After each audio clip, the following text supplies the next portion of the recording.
Okay, so if you guys remember, I went over this in the class. Finally, you will use a table to make your best decision. But it's just we haven't introduced E1 and E2. Will be next week. So this table will only fill in halfway of that in today's discussion. It's being filled in note 16, but in like slightly different. Okay, so this is how what we do. Okay, CH3. If it's a, I'm talking about the halogen. That's the smallest substrate you guys can have, right? Okay. The next one will be primary unbranched, which will be something like this. So I want this one to be no branching. You guys still remember branching? Yes. On Wednesday class, right? Okay. Or primary. Okay, this is primary. This is primary branching. This is primary unbranching. Are we good? Yeah. Okay.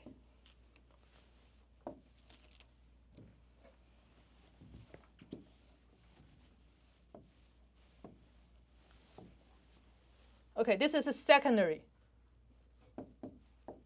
And this is tertiary. Secondary, tertiary. Okay? In today's class, we still have this, but we did not differentiate primary branching or unbranching. But in today's class, we combine this because we only have SN1, SN2. That's why all primary was combined. But once we enter next week, after we talk about E1 and E2, there's a difference between this, okay? We will go over there. But all we are doing here is explain why a box is SN1, why a box is SN2 in my whole this week's notes. So we're going to do that. This is being weak nucleophile. Example will be water, like small alcohol, carboxylic acid, whatever. Whatever weak nucleophile, you can throw them in. Okay? And okay, strong, good nucleophile. I'll use good because we will use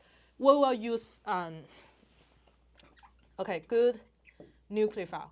We'll give you a list of good nucleophile, but so far, because so many things happen, some of the good nucleophile will be ACH, okay,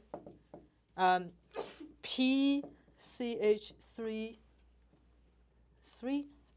X, and NR3, okay? There are more, okay?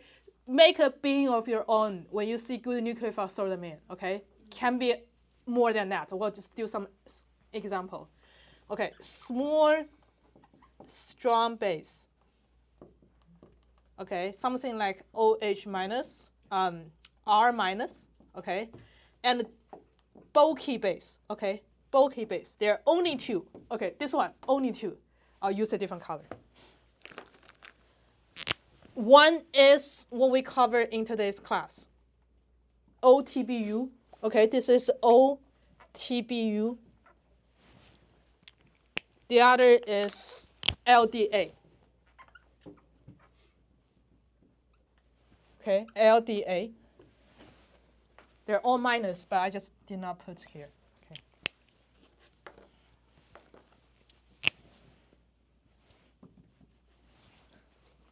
Okay, there are only two bulky base. There are only two bulky base. You are only going to see this. We'll fill in the table without E1, E2, but you will see. You can compare this table with the table in our notes. It's just halfway, and we combine primary into one box because in substitution there's no difference, but in elimination there will be. Are we good? Okay, so let's do the fill in blank together. It's fun, okay? We said tertiary carbocation, SN1, okay? When we form SN1, tertiary carbocation will be more stable, right? So you should be SN1 here, right? We start with the easiest. Because in weak nucleophile, your leaving group leave first, and then just like the nucleophile add on to it. Okay, secondary, that's also SN1.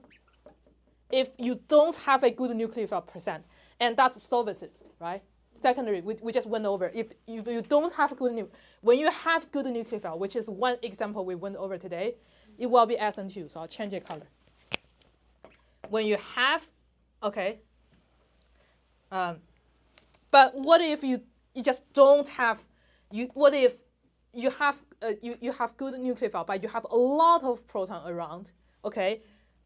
That would still be SN1. It's based on, okay, so polar protic solvents.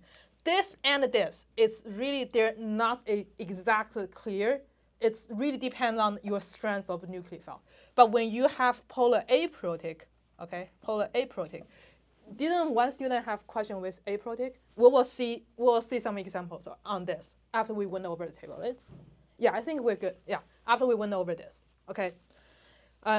Okay, secondary, weak nucleophile, no reaction. Tris, no reaction here, no reaction. All right. All right, my SN2. Regardless of which solvent it is, when you see primary unbranched, it is. It's all the way here, all the way here, okay? My way of doing this, okay? Because I will erase some of them, okay? This is how I view this, okay? With small strong base, it's still going to be SN2. Actually here, yeah, that's what I thought. Haven't done this for a while. SN2 is all here. So am I good with just erase this, but I will just put polar aprotic. Okay. How do I memorize this note? Okay. This is what I do. Okay. No reaction up to here. Okay.